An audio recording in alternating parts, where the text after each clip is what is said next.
Coming to you from the Deep South, this is the Blue Collar Leadership Podcast. High-impact leadership is not reserved for leaders, and it has nothing to do with your position, title, or rank.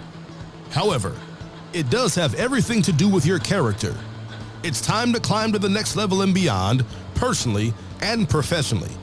Now, let's start making it happen with your host, Max Story. Hey guys, thanks for listening to the Blue Collar Leadership Podcast today. Today I want to talk to you, I want to tell you a story about false assumptions. So in 2013, Rhea and I were in Guatemala. We had the privilege of going to Guatemala City with John Maxwell. If you don't know who John is, John's probably written 80, 90, 100 books on leadership development. He's one of the top leadership gurus in the world. He's done some amazing things, and he's been doing it a long time, got some great books. But Rhea and I had the privilege of going to Guatemala as part of the Transformation Begins With Me cultural initiative. It was a cultural transformation, basically, kickoff for the entire country of Guatemala in 2013. And we were down there in June, and there were about 150 of us down there, and we were all on the same mission to support John and help John. He was leading this thing and to kick off cultural transformation across the entire nation.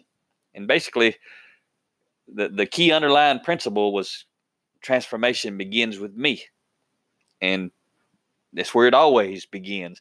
And since then, I've written a book called 10 Foundational Elements of Intentional Transformation, How to Become Your Best Self. It's kind of a mental roadmap that I kind of take you through on how I actually had a lot of my transformation. And I share a lot of my story in there. Some of the big things, getting rid of my temper, getting rid of alcohol out of my life, 100%, getting rid of profanity. Those are 3 things, and actually becoming a Christian.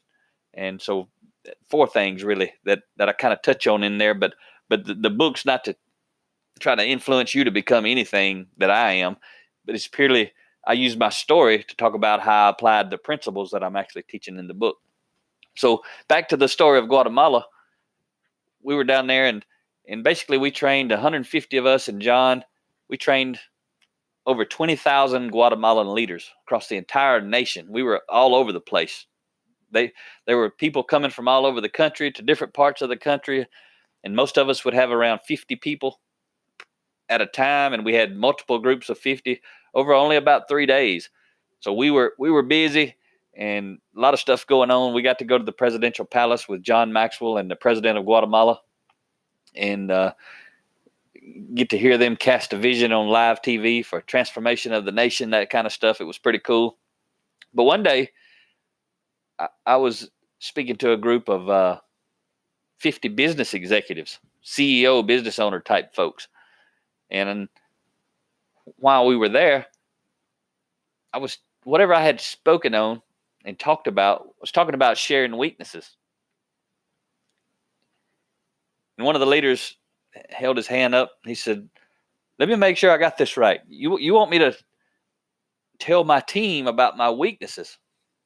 I said, "Yes, sir. That's what we're talking about." And that's what I was saying. He said, "Well, won't it be harder to lead them if I tell them what my weaknesses are?" I said, "Sir, if you believe that, you have a false assumption." He said, What do you mean?" I said, "You're assuming they don't already know your weaknesses. You're assuming because they find out you have weaknesses, they're going to be harder to lead, right?" He said, "Yeah, that's right." I said, "So you're assuming they don't already know your weakness. And simply by you telling them your weakness, that's how they're going to find out." He said, "That's right." I said, "Okay." I said, "That's a false assumption." And again, he says, "What do you mean?" I said, "Everybody in this room, you've reported to somebody in your life. I'm talking to these 50 business executives.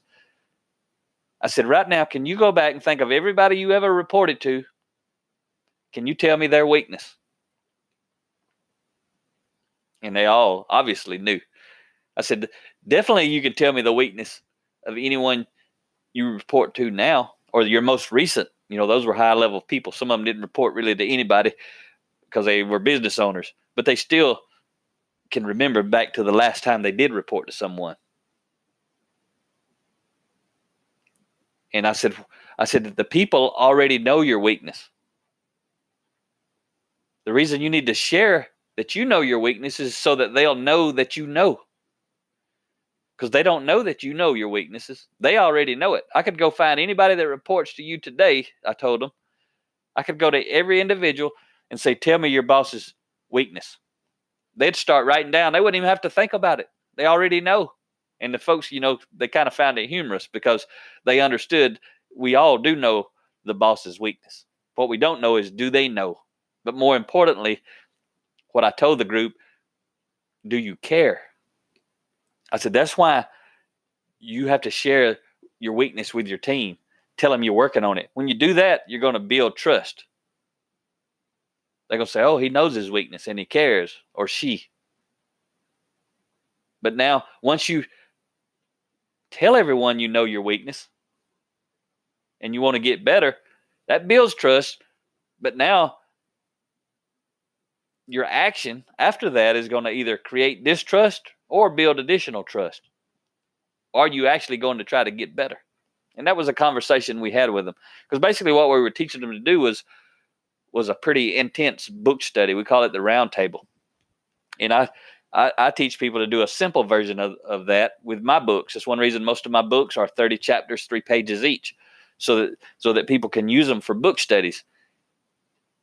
And all you have to do, take turns reading a paragraph, get a group of 4 to 10 people, take turns reading a paragraph, underline your key points while you're reading. While everybody's reading, everybody's also underlining key points. That takes you 6 or 7 minutes to read one of these small chapters. And then each person gets basically 1 or 2 minutes to share their key takeaway that they underlined, and then why did they underline it. That's kind of what I teach people to do. But what we were teaching them to do in Guatemala was that. But then there was also an assessment. And part of that assessment was relative to the lesson that you just read. And there's a specific principle that would be called out and mentioned relative to this principle. You would rate yourself on a scale of 1 to 10. How well do I do at living this principle? And what we were teaching those leaders, because they were going to go out and facilitate roundtables, and what we were teaching them was, give yourself a low score when you're with your team. Don't pick out something. Don't pick out an example. Let's say it's listening. Let's say listening was the principle related to the round table on a particular day. Don't say, well, I give myself a 10 because I always listen very well when a customer's talking. That could absolutely be the truth. But what else could be the truth was when your child or your spouse comes up to you at home and you're on your phone or your computer, you don't really give them your full attention. You kind of keep doing what you're doing and kind of talking to them while you're doing what you're doing. That deserves like a 1 or a 2 on the scale, not a 10. So what we were teaching them was, be humble. Give yourself a low score. Find something you don't do well relative to the principle and give yourself a low score and be humble. Because the next thing is, I gave myself a score of, say, 2. And then the next thing on that assessment is, why? Why did I give myself this score? And then the next thing is, who do I know who does this well? And then the next thing, why do I believe they do it well? And then the key thing is, between now and the next session, because these are not one-off sessions, they're usually 30. That's why my books are 30 chapters as well. It's kind of like a 30-day deal or a 30-week deal. But the next thing on that assessment is, why, or what's one thing that I can do between now and the next session to improve in this area? Doesn't mean you're going to transform. Doesn't mean you're going to get it right for the next 10 years. What's one thing, in my case, in my example, could be the next time somebody walks up to me and I'm on my cell phone, I'm going to turn it off, put it in the clip, and give them 100% of my attention. One time. That's all I'm saying is the very next time I'm going to be focused and get it right. The 50 times after that, I might get it wrong. What we're doing is looking for small wins. So that kind of discussion, I had been talking to the executives, telling them, give yourself a low score. Look for things you're weak on. And that's when the one stood up, asked the question, if I share my weaknesses, my team's going to be harder to lead. No, they're not going to be harder to lead. They already know your weaknesses. Your children know your weaknesses. Your spouse knows your weaknesses. Your teammates know your weakness. If people report to you, they know your weakness. What they don't know is, do you know them and do you care? So it takes a high level of character, integrity, humility, a lot of these leadership principles I talk about from time to time, to start as you're reading and you're studying and you're learning and you're seeing things you're weak on. You'll build trust with your team, though. You'll build a stronger relationship if you'll be humble.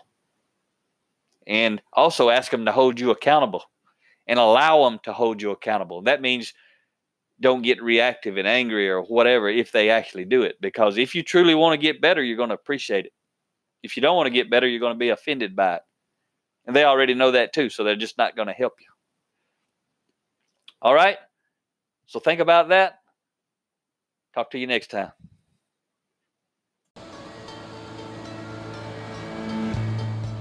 Make it happen or someone else will. It might as well be you. Are you serious about taking your career and your life to the next level and beyond? Check out Mac Story's Blue Collar Leadership series books and others, now available on audio, along with paperback and ebooks at Amazon, iTunes, and Audible.